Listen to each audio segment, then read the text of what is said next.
윤석열 정부 때 대통령실과 관저를 용산으로 옮기는 공사를 하면서 여러 비위와 국고 손실이 있었던 사실이 감사 등을 통해 이미 드러났습니다. 그런데 당시 공사에 참여했던 업체 한 곳이 계약 없이 진행한 공사가 더 있었고 대금을 받지 못했다며 소송을 낸 것으로 확인됐습니다. 박경준 기자가 단독 취재했습니다. 당선과 함께 대통령실 용산 이전 계획을 밝힌 윤석열 정부. 20년이 돼가지고 좀 리모델링이 조금 필요합니다. 그래서 496억의 예비비를 신청할 계획입니다. 취임까지 2달, 보안과 일정 등을 이유로 일부 공사는 수의 계약했습니다. 인테리어 업체 A사도 이렇게 경호처가 발주한 공사 5건에 참여합니다.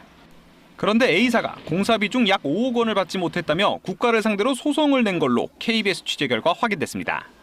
계약한 공사 외에 경호처 담당자가 21곳의 공사를 추가로 더 요구했는데 그 대금은 못 받았다는 겁니다. 윤 전 대통령이 출근길 문답을 하던 장소 일부와 지하 1, 2, 3층 회의실, 국가안보실, 김용현 전 경호처장을 비롯한 김종철, 김성훈 등 당시 경호처 간부들이 관사로 쓴 아파트 리모델링 공사가 내역에 포함됐습니다. 해당 공사는 계약 없이 진행됐습니다.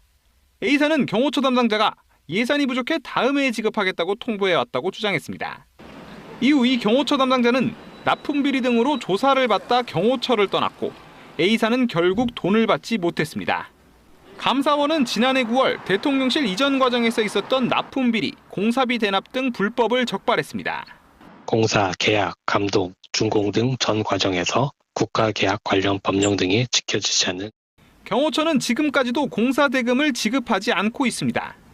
KBS 취재가 시작되자 경호처는 유감이라며 재판 결과에 따라 후속 조치를 진행할 것이라고 밝혔습니다. 소송에 대응 중인 검찰은 A사가 국가계약법 요건과 절차를 지키지 않은 만큼 A사가 주장하는 계약은 무효로 보인다는 의견을 밝혀왔습니다.